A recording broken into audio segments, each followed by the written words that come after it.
پھر اس کے بعد جو ہے وہ طالب مصطفیٰ، مطلوب مصطفیٰ، مرید مصطفیٰ، مراد مصطفیٰ، محب مصطفیٰ، محبوب مصطفیٰ حضرت سیدنا عمر فاروق رضی اللہ تعالیٰ عنہ آپ بھی ان صحابہ کے اندر شامل ہیں جنہوں نے اللہ کے محبوب کے اس سفر معراج کو بیان فرمایا ہے۔ اس کے بعد جو ہے وہ آئینہ جمال مصطفیٰ، پیکر کامل الحیات و ایمان حضرت سیدنا عثمان غنی رضی اللہ تعالیٰ عنہ آپ بھی ان صحابہ کے اندر شامل ہیں جنہوں نے اللہ کے محبوب کریم کے اس سفر معراج کو بیان فرمایا ہے۔ اس کے بعد حسنین کے بابا سیدہ فاطمہ الزہرا کے سر کے تاج حضرت علی المرتضیٰ رضی اللہ تعالیٰ عنہ آپ نے بھی اللہ کے محبوب کریم کے اس سفر معراج کو بیان فرمایا ہے۔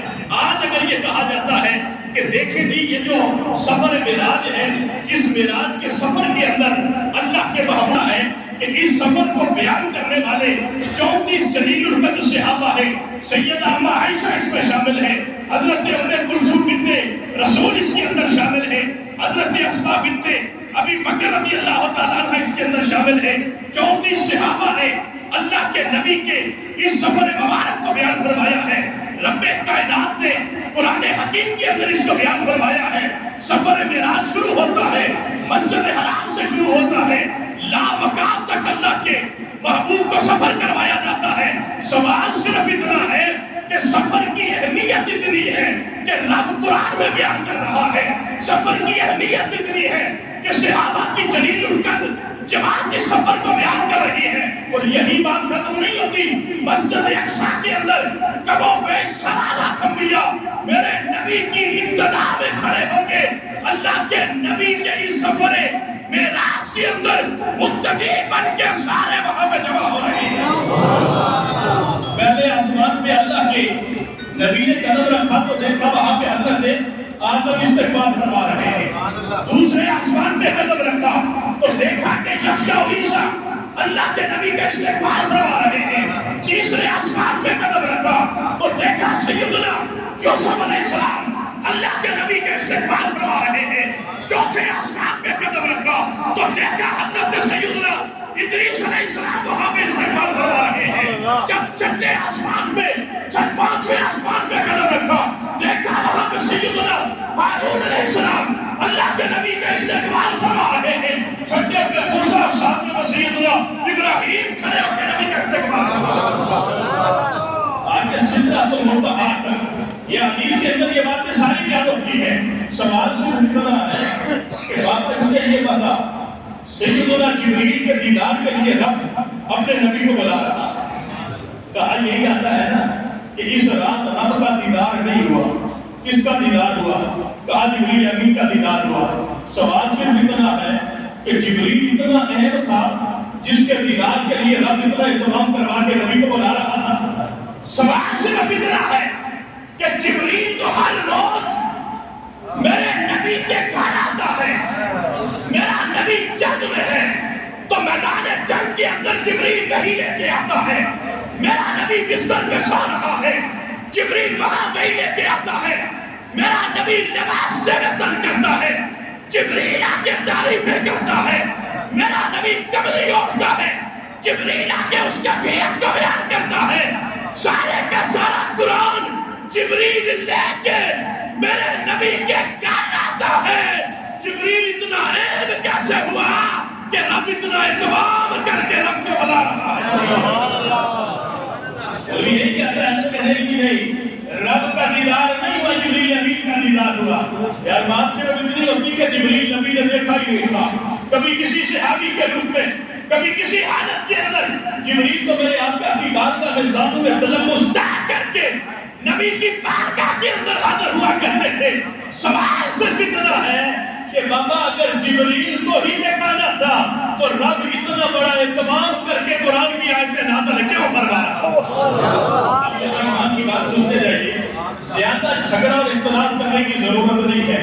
ہمارا عقیدہ یہ ہے کہ اللہ نے اپنے نبی کو معراج کی رات بلایا اور 1.25 انبیاء کے اندر ہر نبی کے حصے میں رب کی طرف سے کوئی نہ کوئی صرف آیا اور 1.25 انبیاء کے جرم کے اندر اللہ نے اپنے محبوب اعظم رحمت للعالمین کو اپنا دیدار عطا فرمایا۔ لاکھ انبیاء میں کسی کے حصے میں نہیں آیا، لیکن پھر بھی تشفی قلب کے لیے دو باتیں آپ کے سامنے عرض کرنا چاہوں گا۔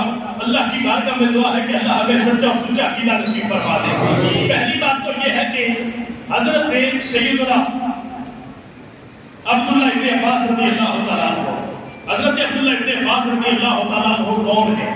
دیکھیں نا، اگر میں تقریر کر رہا ہوں یا کوئی بندہ تقریر کر رہا ہے تو آپ دیکھیں گے کہ یہ بندہ جو بات بیان کر رہا ہے اس کا علمی جو ہے وہ حیثیت کیا ہے، اس کا مقام کیا ہے، اس کا مرتبہ کیا ہے۔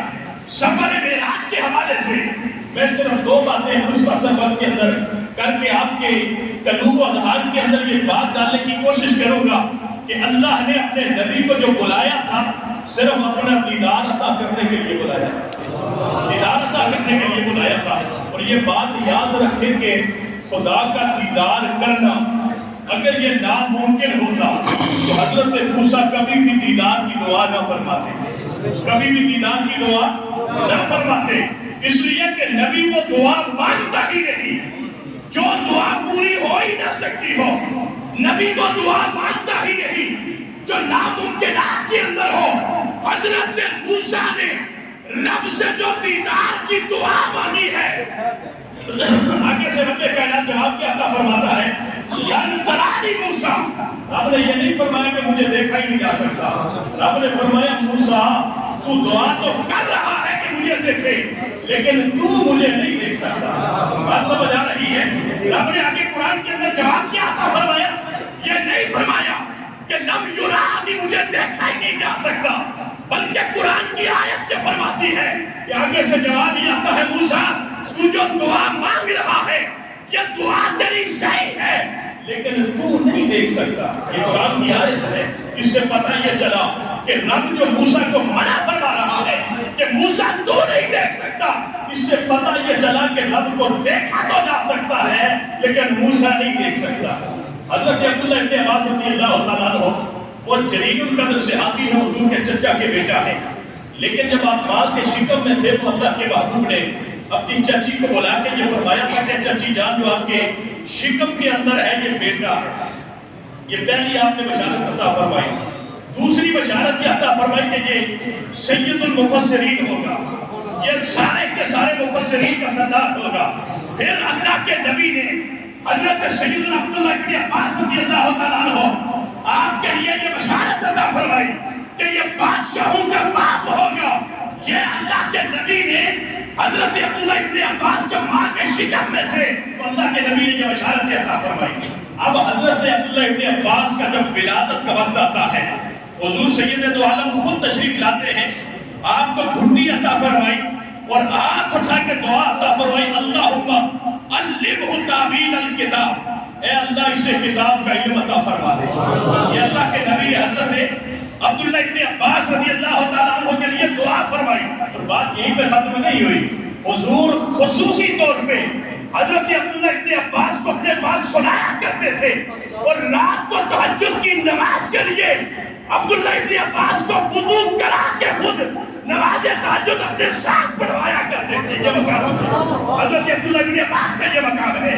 آپ کے بارے میں یہ بیان کیا جاتا ہے کہ میدان عرفات کے اندر آپ کی ملاقات ہو گئی حضرت ابی ابن کعب رضی اللہ تعالیٰ عنہ سے۔ تھوڑا سا آگے یہ کہ ابی ابن کعب رضی اللہ تعالیٰ عنہ ان کا مقام کیا ہے۔ ابی ابن کعب امت محمدی کے اندر وہ پہلے حافظ قرآن ہے جنہوں نے قرآن کو حفظ زبانی یاد کروایا، یعنی قرآن کریم آج تو اربوں کی تعداد، کروڑوں کی تعداد میں حافظ قرآن ہے، لیکن حضور کے صحابہ میں سب سے پہلے جس نے قرآن کو الحمد سے لے کے والناس تک زبانی یاد فرمایا وہ حضرت ابی ابن کعب رضی اللہ تعالیٰ عنہ ہے۔ اور ابی ابن کعب کا مقام تو یہاں تک تھا کہ حضرت عمر فاروق رضی اللہ تعالیٰ عنہ آپ سے اکثر باتوں میں مشورہ طلب فرمایا کرتے تھے اور حضرت عمر فاروق بھی آپ کی قدر کیا کرتے تھے۔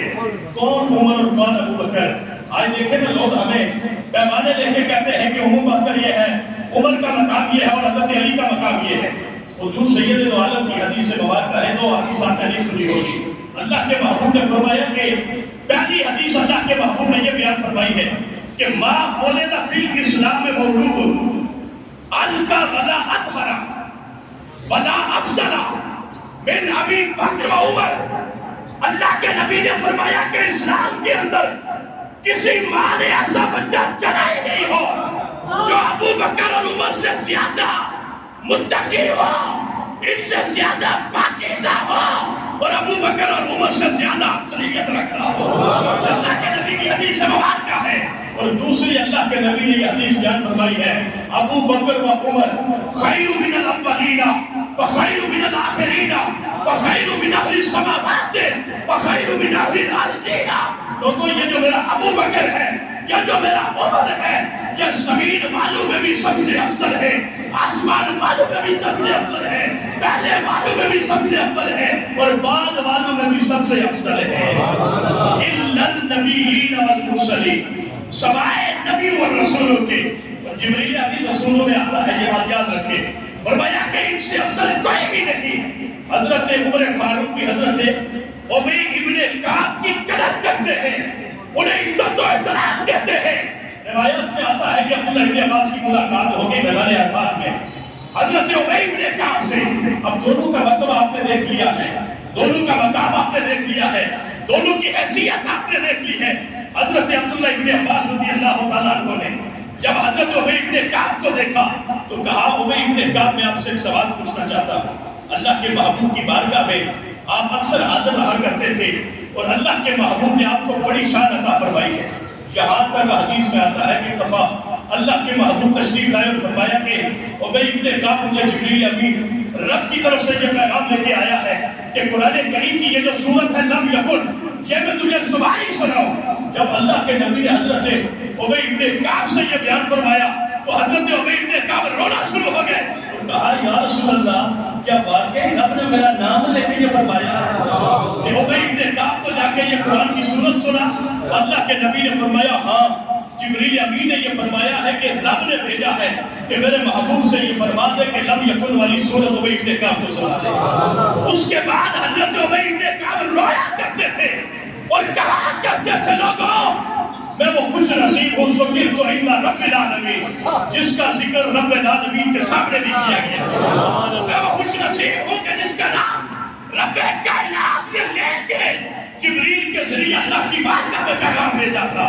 وہ ابی ابن کعب حضرت عبداللہ ابن عباس سامنے کھڑے ہوتے عرض کرتے ہیں، یا صحابی رسول میں آپ سے ایک سوال کرنا چاہتا ہوں۔ حضرت ابی ابن کعب نے عرض کی کہ پوچھئے کیا سوال ہے؟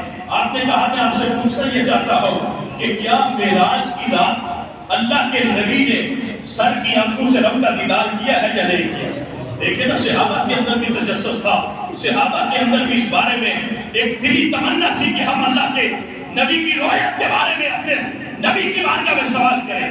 جب ابی ابن کعب سے حضرت عبداللہ ابن عباس نے یہ سوال کیا تو ابی ابن کعب نے زور سے اللہ اکبر کا نعرہ لگایا، زور سے اللہ اکبر کا نعرہ لگایا، اور وہاں پہ موجود صحابہ یہ بیان فرماتے ہیں کہ اس جذبے سے آپ نے وہ نعرہ لگایا کہ لگ یہ رہا تھا کہ میدان عرفات کے اندر ہر چیز جو موجود ہے، پتھروں سے لے کے شجر و حجر سے جلد بلد تک جتنی بھی چیزیں یہاں پہ موجود ہیں، انہوں نے ابی ابن کعب کے اللہ اکبر میں جواب عطا فرمایا، اس محبت سے نعرہ لگایا، اور نعرہ لگا کے آپ خاموش ہو گئے۔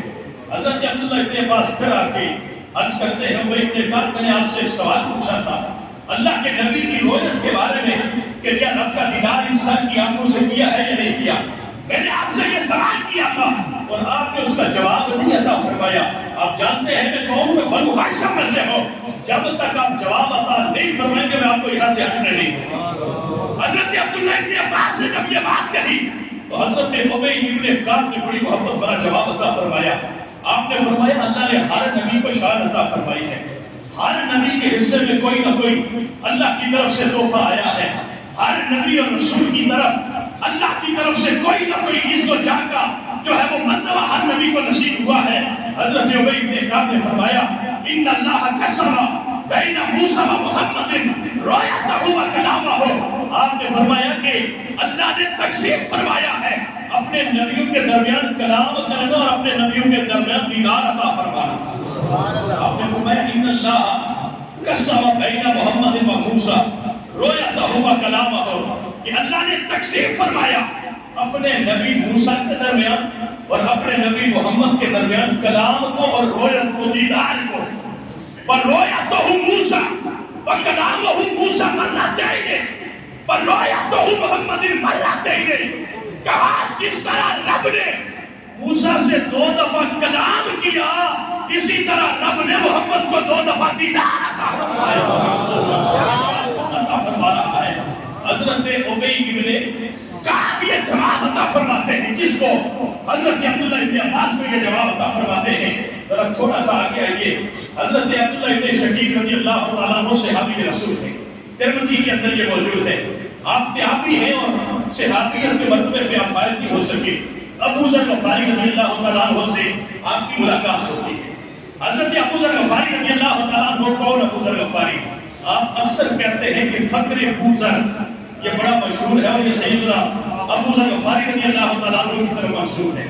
ابو ذر غفاری کو جلیل القدر صحابی ہے کہ جن کی اگر حیات مبارکہ کا انسان مطالعہ کرے تو یقین جانیے کہ اس کو محبت کی وہ داستان ہے کہ انسان وہاں پہ یہ پکار اٹھتا ہے کہ واقعہ اللہ نے جو ابو ذر غفاری کو فقر عطا فرمایا تھا وہ شاید امت محمدی کے کسی مت کے حصے میں آیا۔ ابو ذر غفاری کے مثال کا جب وقت آتا ہے تو مکہ المکرمہ کے قرب و جوار کے اندر ایک جنگل اور بیابان اور ربضہ کا علاقہ، وہاں پہ آپ کی روح کے پرواز کرنے کے لمحات جب آتے ہیں تو وہاں حج کے دن ہیں اور سارے لوگ حج کے لیے بیت اللہ شریف کے اندر جا چکے ہیں۔ حج کے دن ہیں اور سارے لوگ جا چکے ہیں۔ حضرت ابو ذر غفاری کی حضرت ابو ذر غفاری رضی اللہ تعالیٰ عنہ کے علاوہ وہاں اس پورے علاقے کے اندر کوئی مرد نہیں بچا۔ آپ کے اوپر جب نزع کا وقت جاری ہوا تو آپ کی بیوی گھبرا گئی اور گھبرانے کی حالت میں تھی تو حضرت ابو ذر غفاری رضی اللہ تعالیٰ عنہ نے فرمایا کہ میری زوجہ گھبرا نہ، اس لیے کہ میرے وصال کا وقت آ چکا ہے، تو باہر روڈ پہ چلی جا، راستے پہ چلی جا اور وہاں پہ کھڑی ہو جا، اس لیے کہ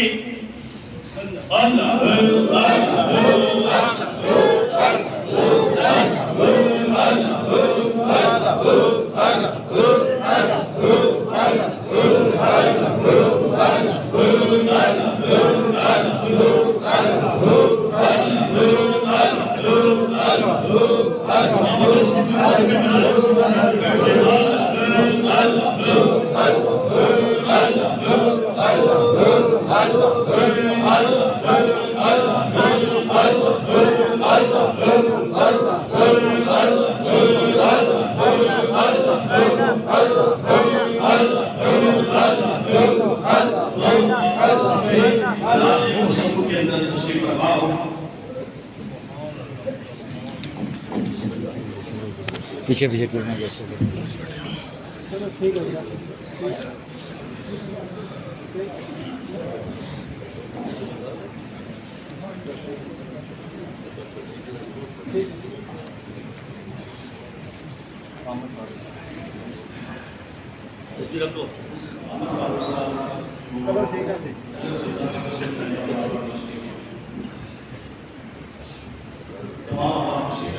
انشاءاللہ نماز وقت ہے اس کے بعد غلامی